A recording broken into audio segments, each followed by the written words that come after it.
Recording. Let me know if got to adjust my hair here. There we go. Hold on. Yeah. Oh, wow. It's a slide. Okay.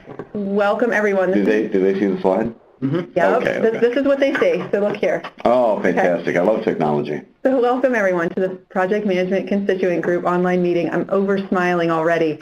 So it's December 15th, 2015, and in the room, I have Elena Bozolinsky, my speaker, Rich Sigler. Hello. Scott Sachs is way over here. He'll give you a shout-out with his hand. We're on the webcam today. There we go. Wow. And we have Gretchen Cannon as well. So I'm not really sure how this is going to go, but you're in for a treat, at least a little bit of entertainment today, this December afternoon on the East Coast of the United States. So I'm going to pass it over to Rich very quickly, but I just want to share this agenda. So Rich is here today as the Director of Business Services at Loyola, and he is going to share with us his vendor scorecard, which, yes, of course, everyone's question will be, is it shared afterward? Yes. So I will post it to the meeting minutes. So I'm trying to look at the camera. Because it is Christmas. And we are going to share. Oh my God. So there we go.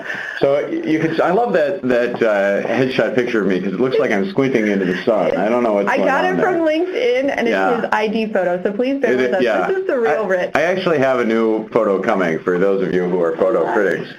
And for the remainder of the presentation, I'm going to slide to the right. Oh yeah. We're doing this podcast format. I need my wingman, my wing person. 201. We've only wasted 1 minute of your time. Can we bring up the You can minimize this. Oh, you want to? No, we're right here. Yeah, we need to know what we look like at any time. Look right here at any time. So you can. Hey, thanks, man. Okay. So at any rate, thank you all for attending. Oh, I forgot I was gonna open with a little bit of music here. Oh, yep. In honor of. I bet everybody can guess what music. We're gonna get pumped here with some music here. Everybody can guess what theme is coming.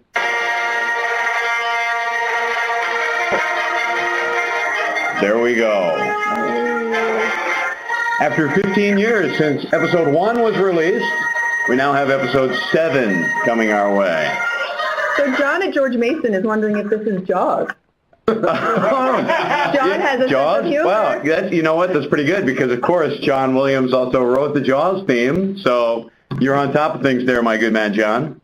Okay, well, let's talk a little bit about what we're really supposed to talk about, which is what? What is it again? Only 2 minutes in. We're going to go and talk about the vendor scorecard. And remember, this is being recorded. Yes, and so all of this humor will be reviewable again by you again and again, free of charge. It's going to be a real career pick-me-up. It is. Feeling. Share it with your family this holiday season.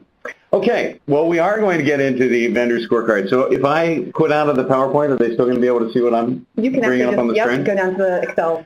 My gosh, you are so on top of things. Okay, all right, I'm going to open up this document here to start, and I'm going to be talking about what we're going to be talking about. I mean, that's sort of the rules of speaking, right? You tell them what you're going to say, then you say it, then you say what you said. And believe it or not, if you can remember. We'll have time for questions at the end. Yes, there are many questions. We need to make this maximize. Well, I'm going to maximize it, but I don't want to overwhelm everybody first. First, I want to introduce what we're going to be talking about. So, this is a slice of the formal procurement process that we're going to be talking about today, and it's a question that we get quite a lot in running formal procurements, and if you're interested, we'd always be glad sometime down the road to actually do a little webinar on how to do a formal procurement from start to finish, starting with the RFX.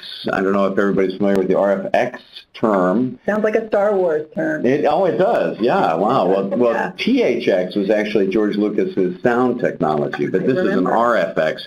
So people got tired of saying RFPs and RFIs and so forth, so now they say RFXs, with that X being the variable, and whatever letter you want to fill in, RFQ, RFI, or whatever. So at some point we can do that full procurement presentation, but we're just going to do a little slice of it right now, which is actually the evaluation of the vendors themselves. So the first spreadsheet that I'm bringing up here today is the one that we like to call the vendor matrix.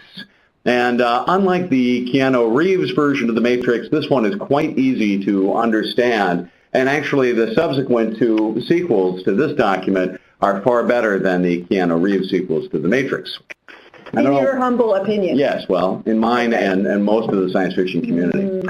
So at any rate, the vendor matrix is formed as such. We evaluate vendors actually on 4 pillars, or what we think of as 4 legs to the stool. And if you're missing any one leg to the stool falls, and so does your project and your procurement. So we evaluate vendors based on, and hopefully everybody can see the spreadsheet okay. We evaluate based on vendor strength, so the viability of the vendor. We don't want a vendor that's going to go out of business tomorrow. And though Apple was very successful being 2 guys in a garage, that's not the kind of company that we want to make a sizable investment in terms of technology. Loyola's investing in. Sorry to jump in. So please. It's a little small on our screen, so I'm wondering if we can make it larger. Bigger? Sure. Do you want to hold down control and I will scroll? He's got control. And I will scroll. All right. Better. Now that is teamwork. Charles and Janet. So yes. I appreciate it. You guys are on top of things. Okay, fantastic.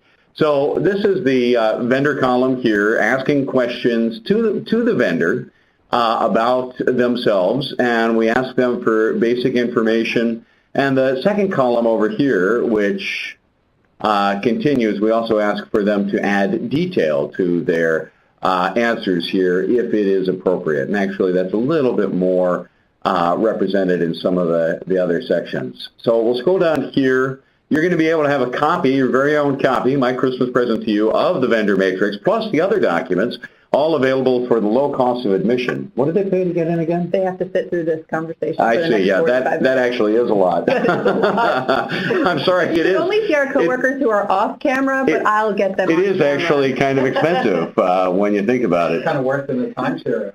It is. You actually have to sit through it before you get it. Before you get it. Sorry. Yeah. Okay, well, hopefully you'll think it's worth your while anyway. And so part of vendor strength, of course, is that we are interested in client information as well. We are a Jesuit school, and we communicate a lot with other Jesuit schools, and hopefully we have some Jesuit schools in the audience here today, some of our buddies from the 28 schools here in the United States. But we share a lot of information with the other Jesuit schools, so we're very interested. If they have a Jesuit client, that's probably a client that we're going to want to talk to. And we are also interested in finding out a lot of information about the number of contracts they have. And here's one that is always interesting to see what the vendors answer: customers that left and why.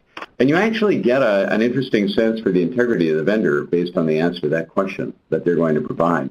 And one thing that I should say, Elena, when I'm talking about this vendor matrix, is that when we issue an RFX, a request for extreme response, an RFI, request for information, request for proposal, request for information, whatever, request for quote. And actually, we issue ours as request for information, and the reason that we do that, even though we're still asking for a proposal back, is that there's sort of less legal pressure when it comes to issuing an RFI as opposed to an RFP, with the idea that an RFP is something that could be signed and become a legal contract. An RFI is sort of considered a little looser, so I don't know. If all we want is information. That's very helpful. Oh, God, I'm glad you Right, Gretchen? Right. Oh, there we go. You guys are so I tossed supportive. it over to Gretchen. Did you like that? I appreciate that. And you guys on the call, feel free to post some positive texts as well. We love that affirmation. Rich really needs more affirmation. So vendor strength is one of them.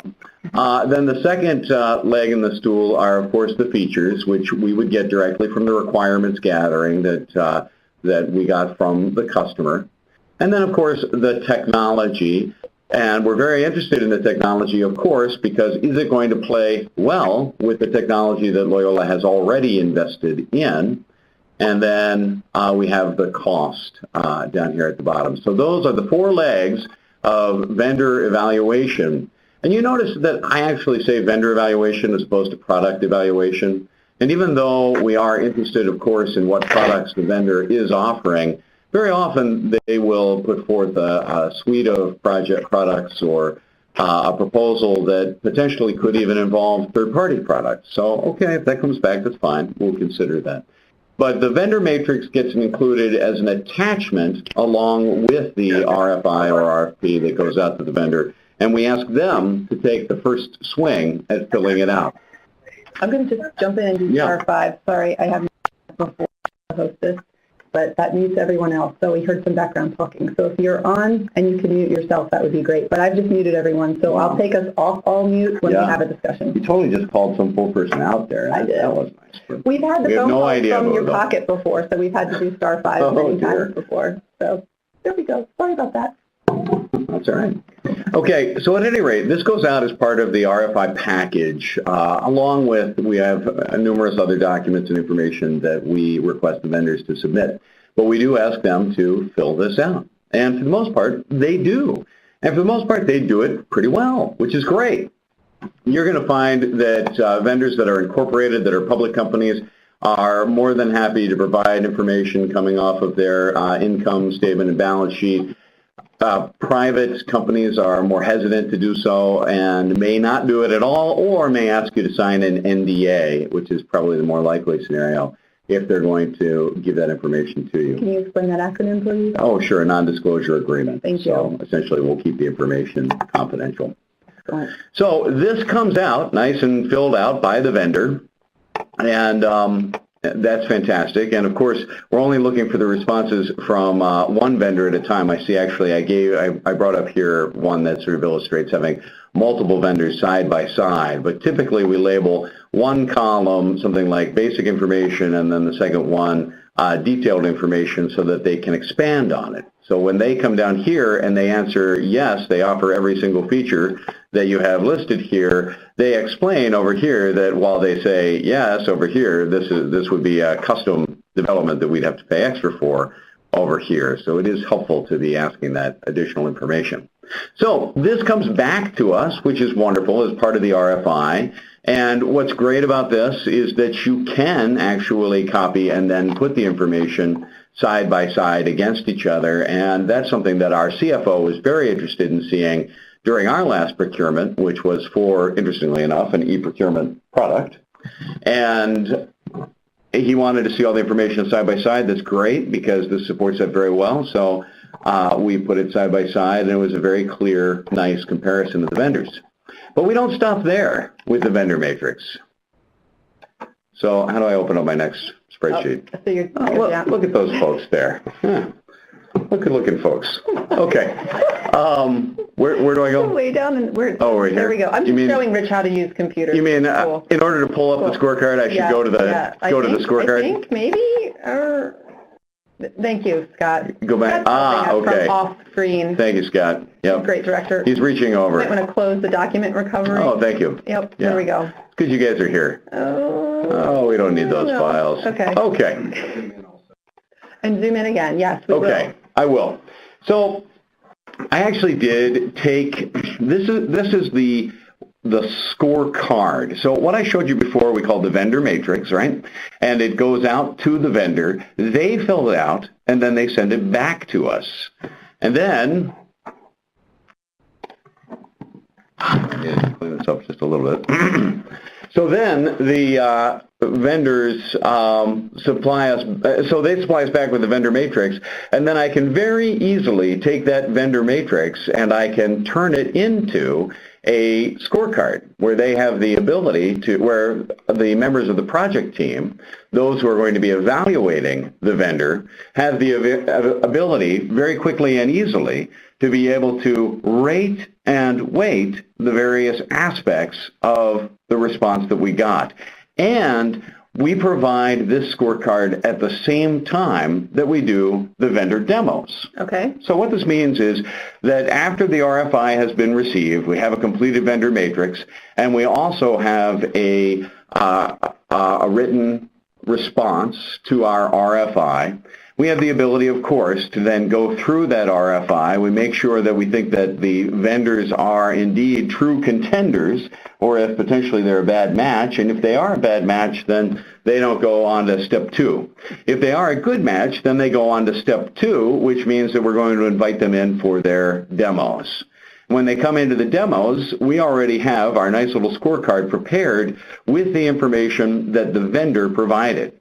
So at this point, we would be looking at one specific vendor who would be coming in to demo for us, and every member of the project team that is going to be involved in the selection of the vendor has a copy of this scorecard, which they have pre-populated with the weighting for each section of the scorecard. So I'm going to show you what I mean by that. You can see we've got a column over here that says, how important is this to you? So we need to zoom in. We're zooming? Because the way we have the pod. Hold down Control. Yeah, Control and Scroll. There we go. They rhyme. Everyone. Yeah, so we're going to have to kind of scoot over, but see, I know how to use freeze framed. I'm not completely Excel inept. That's great. And so it asks the question, how important is this to you? And so those who are going to be evaluating the product have the option prior to the demo to select a weight associated with the product. And they can say, this piece here, the detailed information about the vendor, which comprises these pieces of information in yellow here, is very important, somewhat important, nice to have, or the individual is completely indifferent to it. And same thing for each one of these areas, including financial strength. Hopefully people think that that's important. I think that's important. And then in terms of the customer base that they currently have, how important is that to you? And then this was actually specific to the electronic e-procurement systems that we were looking at when we were doing an e-procurement. And e-marketplace was actually a feature group that I separated out, and then these were sort of the main features for an electronic marketplace. And this individual, who I have changed the names to protect the innocent, at the top it said his name was Matt. Matt said that these different features are weighted as such. Okay, terrific. Same thing for contract management, same thing for general procurement, same thing for other features. Yes, the miscellaneous piece there. You'll note that I don't actually include cost on the scorecard, even though it appeared in the vendor matrix. And that is because that whole contract negotiation piece isn't what we're thinking about when we're at the demo stage. Right now, we're thinking about what the vendor can do for us, and that's what we're going to be evaluating. So ideally, they have come prepared to the vendor demo with the weights figured out. Can you hold down Control again for me, Scott? Oh, thank you very much. It's nice to have so much control. And then when they actually see the demo, then they have the ability to rate each one of these different areas. And so they can select from here whether something exceeds their expectations, meets their expectations, or is poor or missing, etc. And then based on that, the vendor score is added up on the right-hand side. So if we select exceeds expectations, you can see it goes here to 6. If they were to select meets our expectations, you can see it goes to 3. And if they were to select that it was missing, it goes to 0. Now this point value is actually more valuable if it has been weighted higher. So right now this group here was rated as important. If we make it very important, you can see it's actually worth more points. And then the score that appears up here at the top is the percentage score out of the total number of available points that this vendor actually scored. So 21 points is 53% of all possible points for vendor information, and now that has been scored. The same thing for the client section. So this individual rated a 6, which was 75% of all available points. Under e-marketplace, this vendor scored 60%. Under contract management, 46%. And the general score of general procurement features, they scored 66%. And other features of interest, they scored 41%, which averages out at a total score of 57%. They also have the ability to put additional comments down here at the, no problem. Down here at the bottom, the reviewer can put other comments. They can also ask additional questions and so forth. And they fill that right out here on the scorecard. And then you, as the project manager or the procurement manager, if your organization is lucky enough to have a procurement office, can follow up, get answers, share them with the project team, and so forth.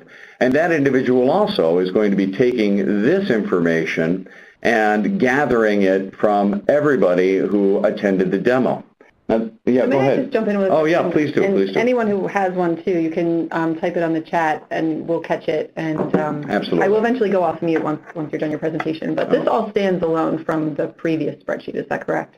So this is its own spreadsheet. Well, this gets formed and populated based on the information from the vendor matrix. So let me show you. First column. If I scroll over, where it says basic information, vendor supplied.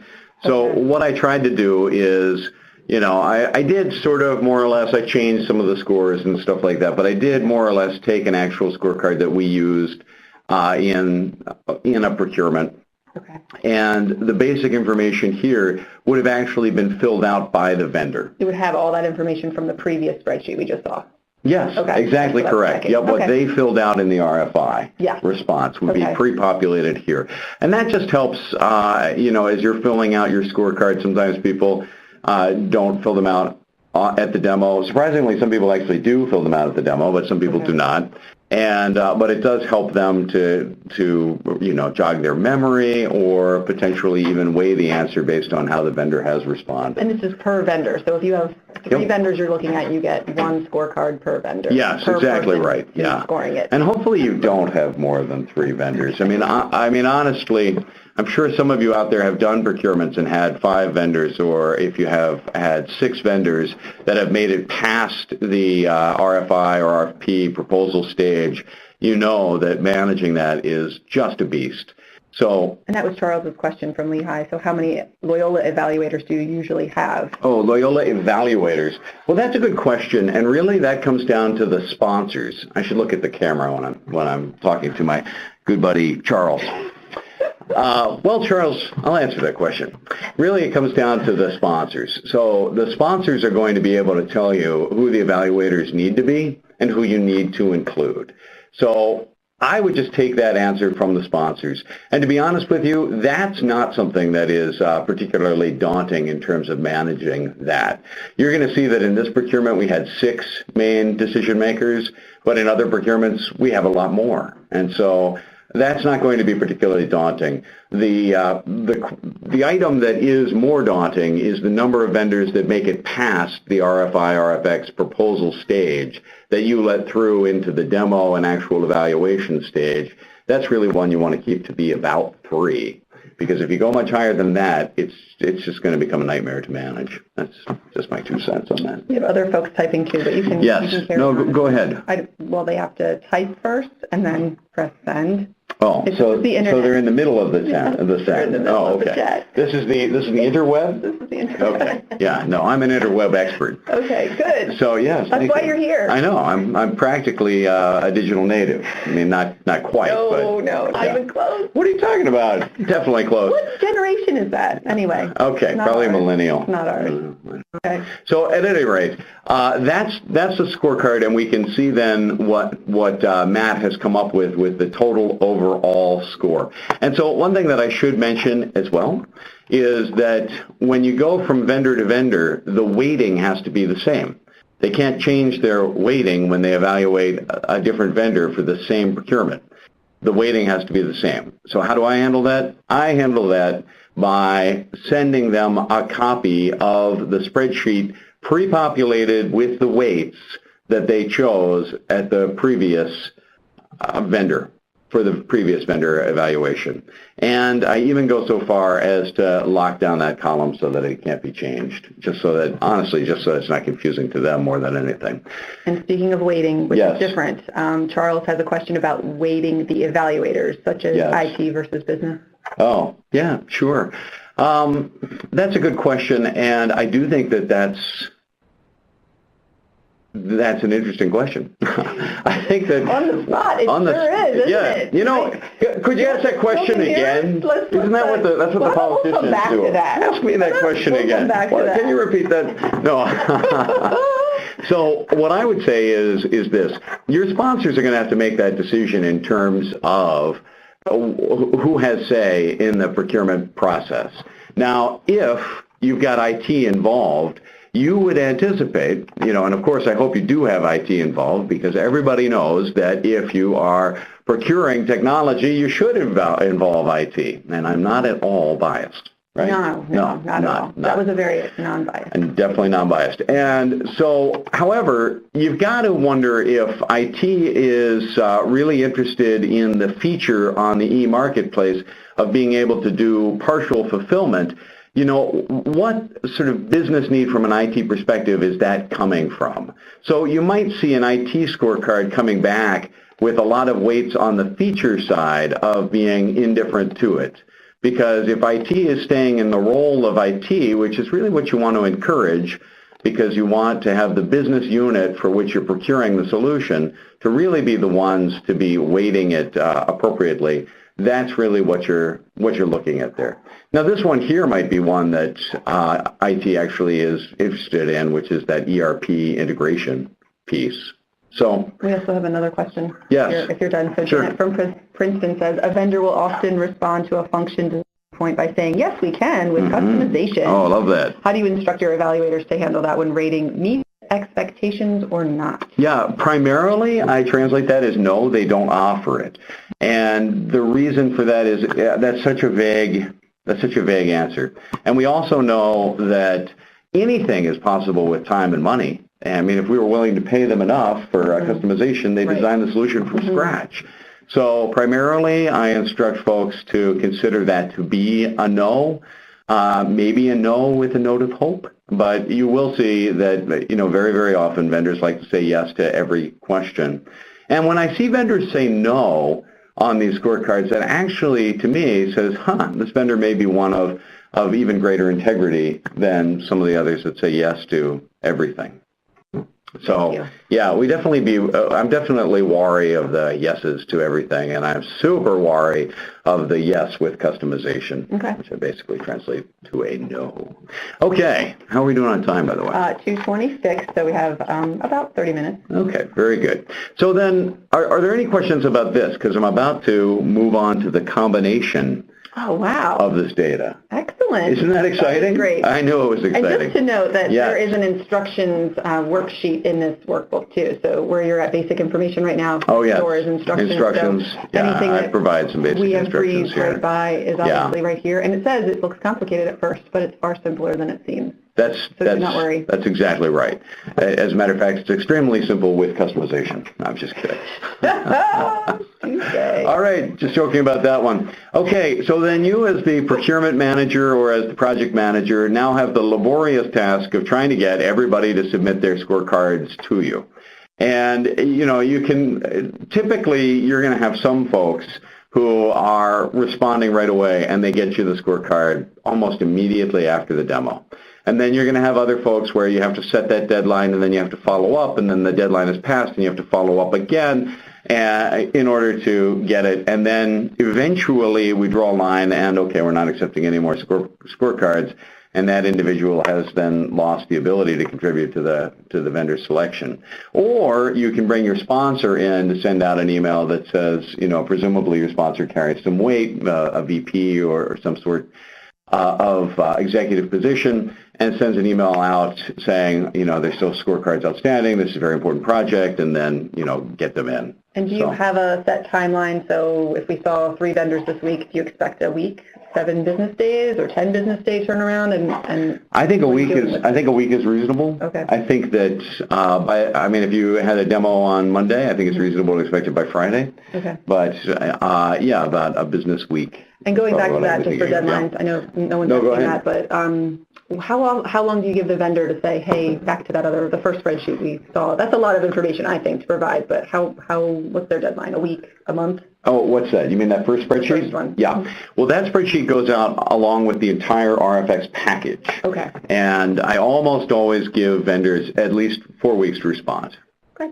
And sometimes you're going to find yourself super under the gun. Surprised we or have, disappointed. We have given vendors less notice, but I feel like that's actually kind of rude. So I think 4 weeks is an appropriate amount of time. You also can give vendors heads up. That's kind of a nice little trick of the trade. So if you're having trouble assembling the RFI or RFX, but you know when it's going to be due, you can give the vendors a heads up, hey, this is going to be coming your way and it's going to be due 3 weeks after we send it to you, and we anticipate that to be on that date. Okay. But the more the vendor is prepared for that, the better. However, you have to be very careful when you're communicating with vendors because it's unethical to give any one vendor any edge over any other. Okay. And if we get into a session on formal procurement, we can really get into how that's done nice and carefully.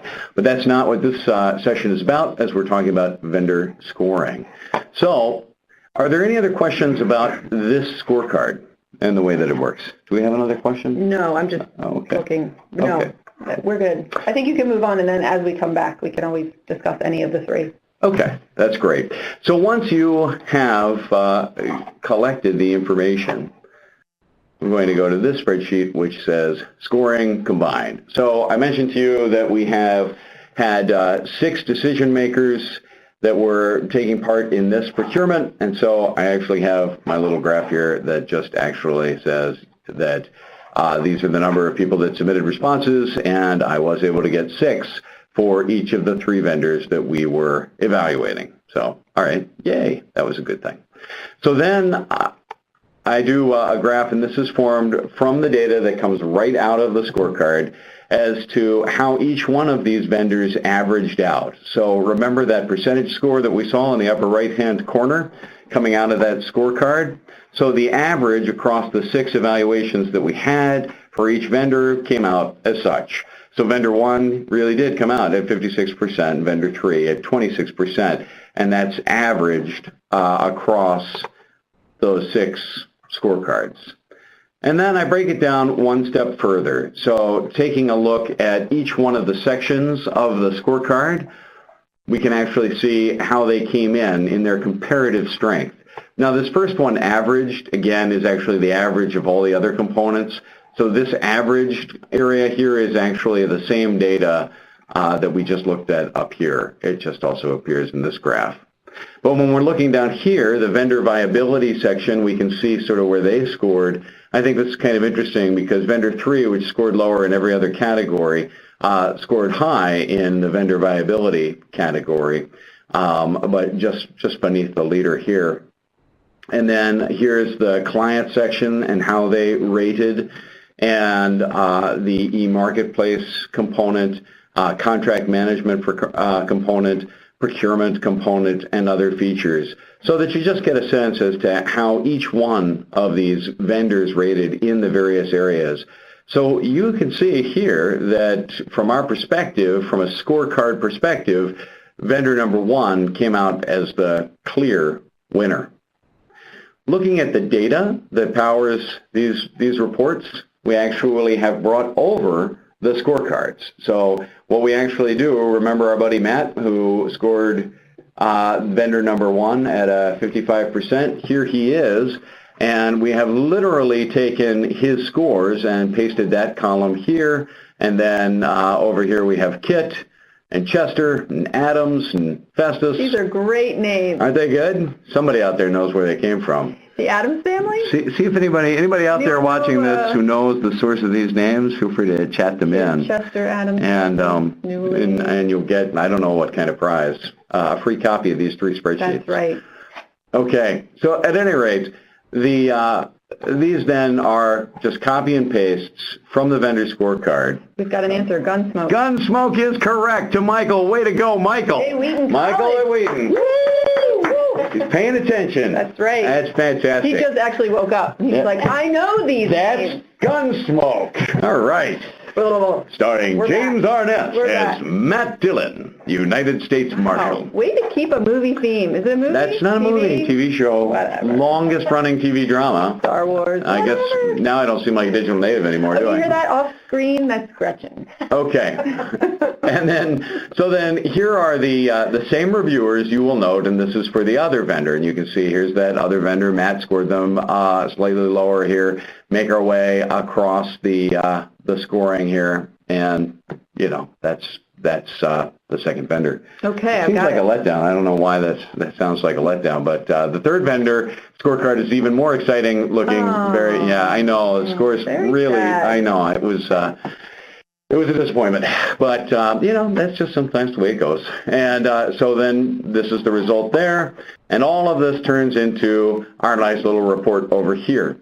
Now, one of the things that really is important, and most of you probably already know this, but I will just reiterate it, is that any time you are making a procurement, you want to have the answer to this question that inevitably gets asked 1 to 2 years down the road. And that question is, why did we pick this vendor?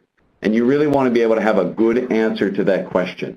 So all of this information, the scorecards and everything else, you keep in your project folder along with all the other documents that surround this project so that when that question gets asked, you've got a great answer.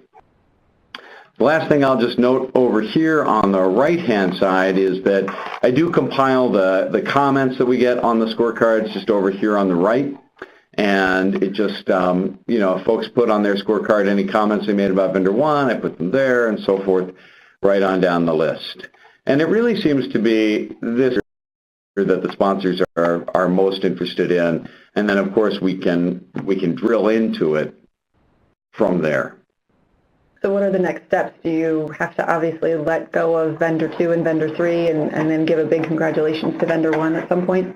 Yeah, that's actually not the next step. Okay. The next step, if we were going to move forward, and of course we can always talk about this at a future webinar, is you want to do a total cost of ownership analysis so that you really understand what the total cost of the product is going to be over, and we do a 5-year span. Okay. So that includes both the implementation costs as well as ongoing support and maintenance, as well as anything else that might be necessary. And here's a big one that if you forget this, it can really come back to bite you. I can actually speak from having learned this the hard way, is that a lot of these big implementations of new services to the organization are actually going to require an FTE or a percentage FTE to be devoted to supporting that new service that is being offered.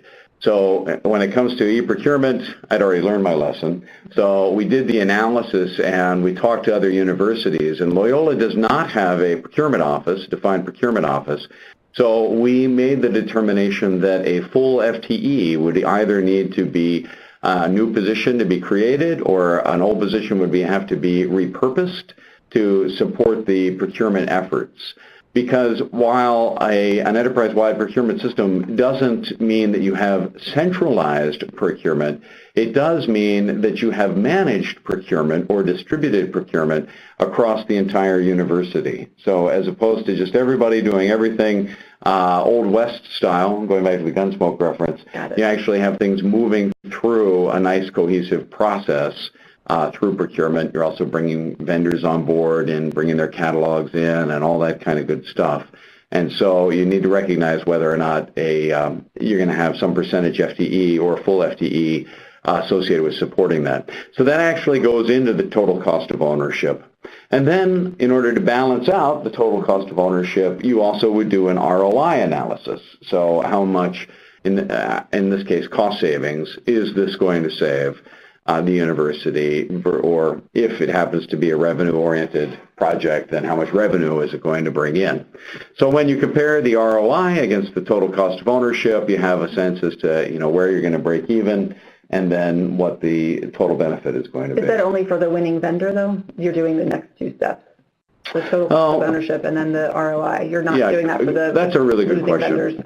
Well, at this point, we have a leading vendor. We have a prime candidate. But we don't really consider vendor 2 and vendor 3 out of the game yet, because what we're going to need to do is we identify that total cost of ownership, we identify what the return on investment is going to be, we do that comparison, and we may see that the cost of vendor number 1 is so extensive that we don't actually have the ability to even recoup that cost through the ROI analysis, in which case we would be looking at vendor number 2. And then we would do a thorough analysis of vendor number 2.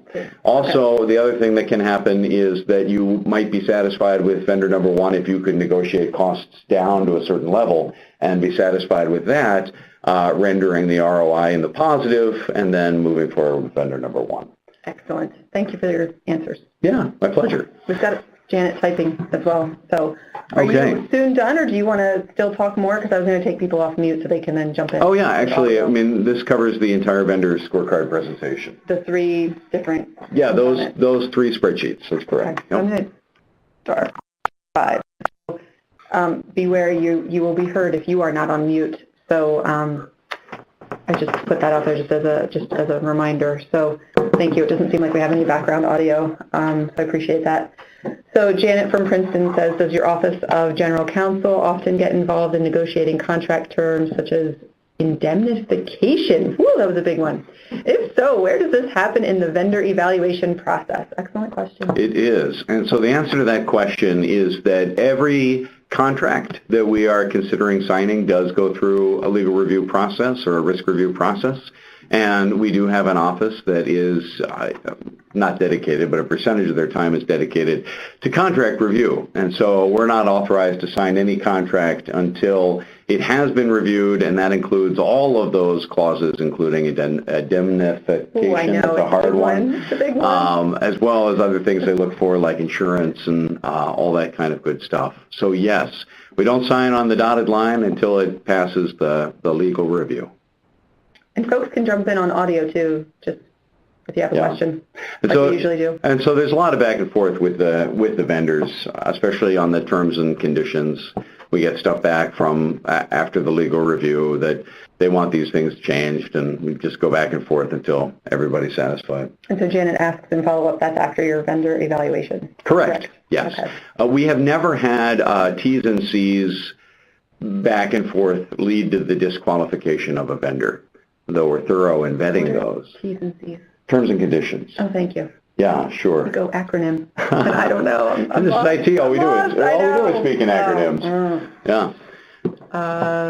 So I thought Charles was typing something too, but does anyone have anything on the call? Oh, wait, he does. So does the vendor scorecard and RFI or RFP, a project itself, separate from the implementation project? So he's asking, is this separate from implementing it, I think? I think, Charles, you're asking, are they 2 separate projects? Is that what you're asking? Is the procurement a separate project from implementation? Is that your question?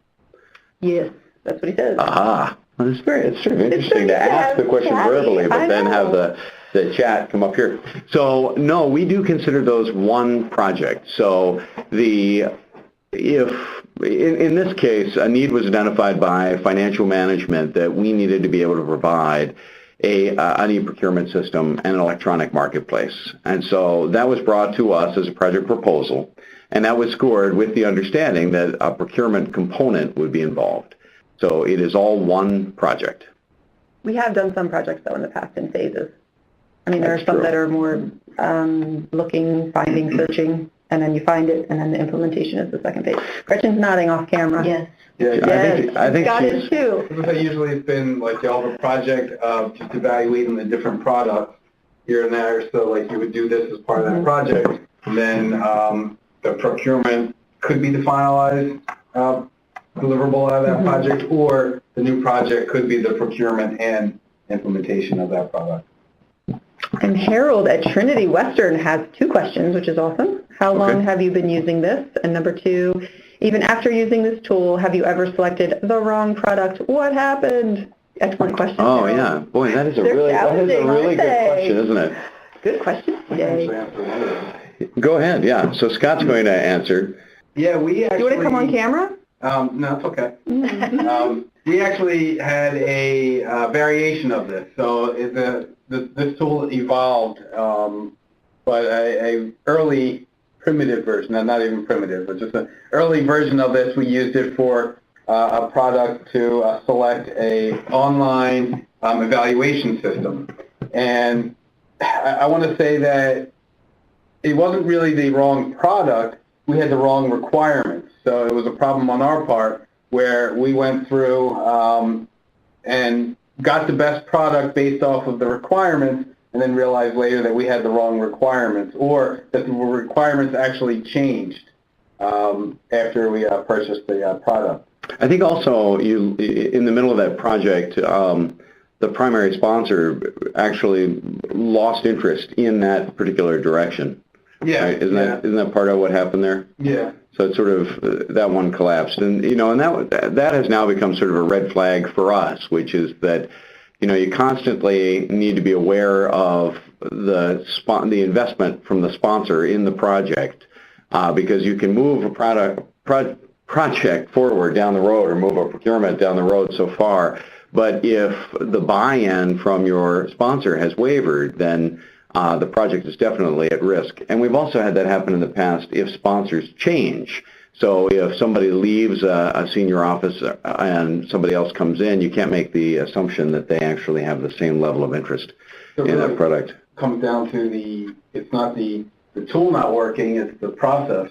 Not the process, I mean, but all the other pieces that fit into the tool that could be wrong or could... You're saying like garbage in, garbage out, right? Yeah. Yeah. So we have used this process now a number of times for some major procurements. And, the question of have you ever bought the wrong product? That has never, ever specifically been concluded. However, as you know, with every single purchase of a major system, there are going to be people who are happy with it and there are going to be people who are very displeased with it. And you're going to have champions and you're going to have detractors, and no system is perfect. And also, once you implement a system, the flaws of that system become very, very obvious. And it's very easy for folks to suddenly have the grass be greener on the other side, seeing sales demos of other systems that don't at least seem to have the flaws that you are now aware the system that you have adopted has. So that's why it is good to have the answer to the question, why did we choose this product? And because people are going to ask that question of any software package or system or major implementation that you perform. And then just making sure Harold's first question was answered, how long have you been using this, particular mix of spreadsheets? How many years? Well, they have evolved, but for the most part, we've been utilizing them, since about 2012, and they have evolved somewhat. But actually, the vendor matrix has been around since 2008, and in a smaller So, version. a smaller form. Very similar to the form that you have there. Yeah. The scorecards are newer, and then sort of this compiled report is newer, but we've always had a variation of this, and it served us well. I would say the old vendor matrix, it worked.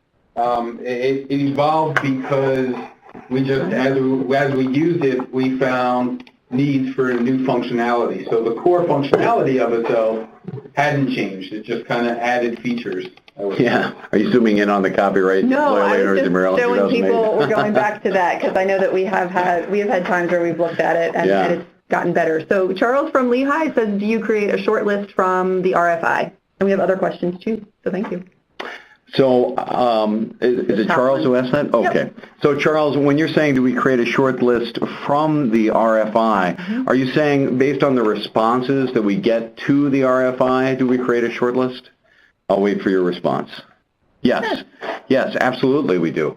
So the whole purpose of the RFI is to weed out the vendors that really are not a good match. And if you can tell from the RFI that they are not a good match, then throw those away and move forward with the ones that appear to be a good match and get down to about 3.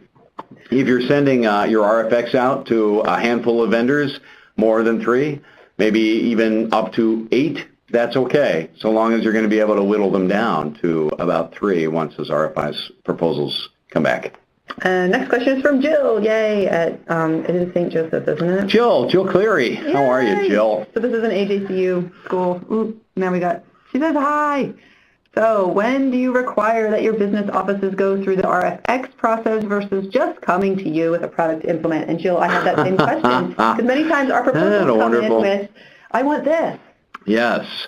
Well, Jill, as you know, and as I think we've talked about actually in person before, Sometimes, as a project management office, it is about influence without authority, but... Sometimes? Yeah, every day. Maybe every day. Maybe every day we for really me. do need to start a podcast. I think it's every day for every PMO across the universe. Across actually, the Star Wars universe. Yes, all the way to Tatooine. I brought it back. You did. That was pretty good. I'll play the music again. So... Jill, very often though, and actually we have just had that happen because we are launching a new project right now and a new procurement right now, and I sent the RFI out yesterday looking at a CRM system for enrollment management that would span both graduate and undergraduate admission. And they came to us with a product in mind. And then we asked them to, okay, we need to think this through because we don't want to get partway through the process and realize that there were other vendors that we should have looked at. Who are the vendors that we also need to include and look at? And one of the ones we definitely want to look at is Ellucian because we actually are Ellucian customers currently, so we are evaluating them in the mix. Okay. So we've got... we came up with Ellucian as one and then two other vendors that they wanted to look at, and then we actually are able to move it forward in the process. And because, honestly, and this is, what is the type of power that comes from expertise? Expertise power? Referential? No, that's from other people who are powerful with you. Yes. Like you. Like me? Referential power. I don't know. Interesting reference. We have Scott off camera saying expert. Yeah. Because he has the pinbox open. And Gretchen is nodding off. Yes, nodding off. Yes. Heard this before. But a lot of folks don't really know how to even begin the process. So if you can come in strong with a lot of expertise, and I don't mean strong arming, we don't strong arm. We really demonstrate our usefulness by offering our expertise as a service, and we can help them through a defined process that we have and we have documented and take them through step by step so that they have the backing of a proven process that supports their decision.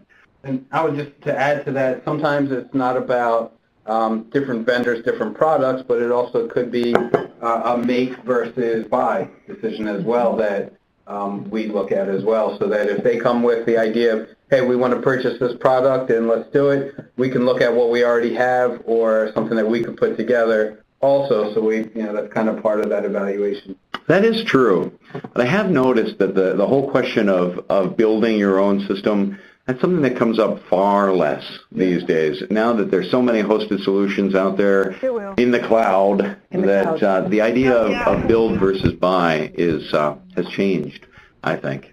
So we're at 2:52, and I just want to get to Sherry's question out on the chat. So it's how do you collect feedback, if you do, from a wider audience than the key stakeholders? Also a really good question, such as if you were running a procurement process for a product that will have lots of users, you invite them to participate in the demo and then collect their feedback as well. So thank you, Sherry, for that one. Yeah, I think that's a great question, Sherry. And typically we take that on a case-by-case basis. But my favorite way to do it, honestly, is to invite everybody to participate in the demos and even fill out the scorecards. That's my favorite way to do it so that we can get that input. And then we can do two different reports. We can do a report to our sponsors based on the key decision makers, and then we can also do a report based on everybody who submitted a scorecard. That's my favorite way to do it. The other way is, of course, you can bring people into the demos and just get their feedback and share it with the decision makers. And then of course, pre-even issuing the RFX, conducting focus groups is a great way to get information to populate your requirements so that you're going to be able to get the buy-in that you're going to need down the road to be successful. Because you can buy any system that you want, but unless people adopt it, it's useless. Yeah. It's a failed investment. And Charles, also at Lehigh, says, is the project sponsor actually or usually an evaluator? And I think most of the times you've said yes. But I guess that might depend culturally on your institution, so I will at least put that asterisk out there. It does. You would hope your sponsor is there and evaluating. I think that's true. We separate two different roles of a sponsor and an advocate, which could be the same person. But, we would say that both of those, if they're two separate, could be evaluators, because it's kind of like your sponsor is the one backing it, your advocate's the one asking for it. Yeah, that's true. And, you know, I would say that the sponsor doesn't have to be part of the evaluation team. To date, I think we have not had an instance where they haven't been, but we may have one of those soon where the sponsor is delegating the decision-making authorities to their trusted agents. And that might happen, I don't know actually, yet at this point in the process. That might happen with the CRM system solution. The vice president might make the decision to allow the stakeholders, undergraduate admissions and graduate admissions, to choose the system that they feel best meets their needs. And that vice president may make the decision to just stay out of the way. And that would be a sponsor decision. Okie doke. So I'm going to close out. So thank you, Rich, for presenting with us today. I appreciate your time, and everyone for sharing your hour with us. I have 6 minutes left, so I'm just going to pop over to the PowerPoint real quick and just do my usual due diligence. Oh, and Rich would love if you connect with him on LinkedIn. He sure would. I put that one there. That is a zinger. He did not know I put that in there, but Scott said I could. LinkedIn. Scott said I could. You might already be connected with him. He has over 500 connections now, which is so outpacing me. You can connect with me. It's not a competition. It's not a competition. No. We tell each other all the time, even though you're so winning.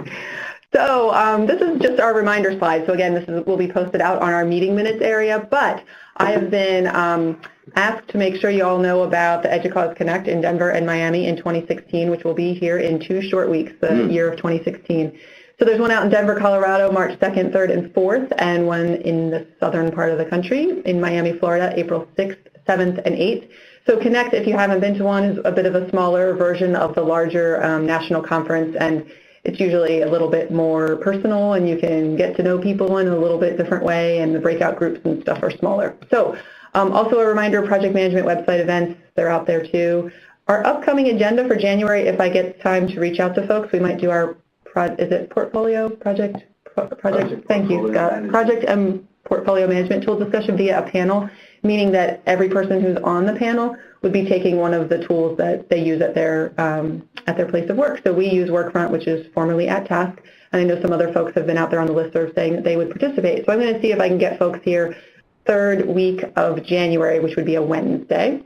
And again, I just remind you that there are job postings through Educause's website, and our meeting minutes are out here, so I'm just going to breeze through these websites in my last couple minutes. So again, these are where all of our online meeting notes will be or are. So Danny's presentation from last month is here already, and this is exactly what it's going to look like for Rich's presentation, and that's where you'll find these 3 scorecards. Here's your Career Center, here's your projectmanagement.com events, and this is all sorts of information about going to the Connect in Miami, and then going to the Connect in Denver. And also one last plug that I did not put on my PowerPoint is that I think they're still accepting proposals for the national conference, which is next fall. It turns around so quickly. We just finished it at the end of October, the last national conference, and I think there's still a call through mid-January, I want to say. So that's all I had. We're at 3 minutes to 3, so thank you again. I'm going to close out. Thank you again, Rich. And Scott off camera, Gretchen off camera, and for putting up with our webcam. And I would like to thank our host, Elena Boswinski. Yay! Okay. So this was a great session. Thank you, Jill, and thank you for everyone else saying thank you. So I appreciate it. All right. Have a lovely break and enjoy celebrating holidays if you are or if you already have, and we will see you again in January. Absolutely. Let me see if I can stop. Should we freeze? I know.